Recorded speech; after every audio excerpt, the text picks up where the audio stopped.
avançamos para a lição da segunda-feira, que tem como título Face a Face. E a autora, ela faz aqui um comentário, nos lembrando que à medida que o mundo se aproxima do fim, nós sabemos que lá no desfecho de todas as coisas, um dia, depois de todos os acontecimentos finais previstos e profetizados, uma pequena nuvem surgirá no céu. E quando esta pequena nuvem se aproximar, nós veremos nela como diz Apocalipse 14:14, nós veremos um semelhante a filho de homem, tendo na cabeça uma coroa de ouro e na mão uma foice afiada. Jesus virá acompanhado de milhões e milhões de anjos, e todo olho verá, de acordo com Apocalipse 1:7, até aqueles que o transpassaram, porque vão ressuscitar um pouco antes da volta de Jesus. Ao descer, quando Deus descer, Jesus não pisará na terra, lembremos disso. Aqueles que estão nos sepulcros ouvirão a voz do Senhor, Deus os trará de volta à vida, mediante o toque da trombeta, o arcanjo. E então os túmulos vão se abrir, de acordo com a carta de Paulo aos Tessalonicenses, capítulo 4, verso 16, e aqueles que estiverem vivos, eles também serão transformados. E Paulo nos afirma que depois da ressurreição dos justos, mortos que vão ressuscitar de forma incorruptível, saudáveis, com vigor, diferente da forma como faleceram, nós os que ficarmos vivos, eu gosto dessa expressão de Paulo, nós os que ficarmos vivos também seremos arrebatados com eles nas nuvens, para que juntos possamos estar para sempre com o Senhor. Então, os que estavam mortos, os que estavam vivos, não terão privilégios diferentes, eles, a não ser o de ver a volta de Jesus, mas estes serão juntos arrebatados para estar para sempre com o Senhor. E ela cita aqui Filipenses 2:10, para que ao nome de Jesus se dobre todo o joelho. Irmãos, para que não fique dúvida, esta passagem de Paulo, 10:11, onde toda língua vai também confessar que Jesus Cristo é o Senhor, esta passagem vai se cumprir somente após o milênio. Embora ela mencione aqui, junto com a volta de Jesus, terá um cumprimento parcial, porque os justos louvarão o Senhor, mas todos somente depois do milênio, quando a cidade estiver descendo e os ímpios ressuscitarem e tentarem um ataque final. Eles verão como que num grande telão toda a história do grande conflito, verão as suas obras pecaminosas e reconhecerão a misericórdia, a justiça e a graça, inclusive Satanás e seus anjos, e nesse momento desce fogo e purifica a terra, elimina o pecado, a raiz e os ramos do pecado.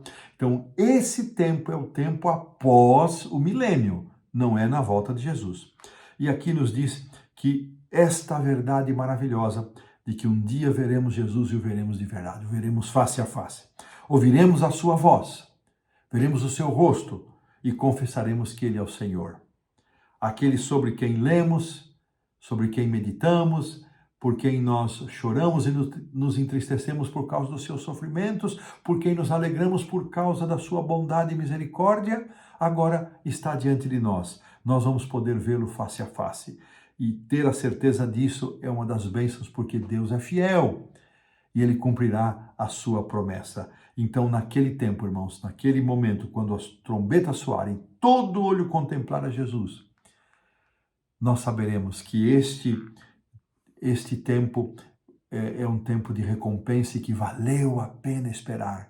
E como disse Ellen White, escrevendo, mencionado na citação de ontem, da introdução do sábado à tarde, tudo aquilo que passamos não parecerá ter sido tão difícil assim, nos parecerá ter sido como nada pela recompensa eterna que está à nossa frente. Tudo fará sentido quando nós contemplarmos o seu rosto.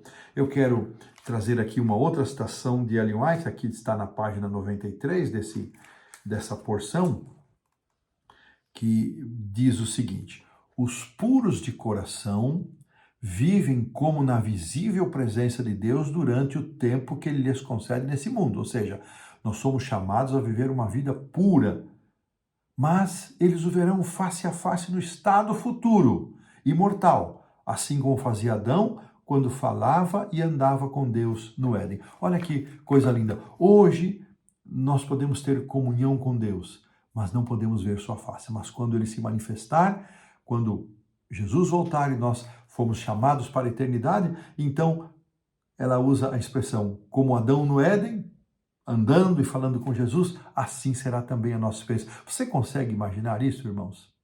Vocês conseguem imaginar isso?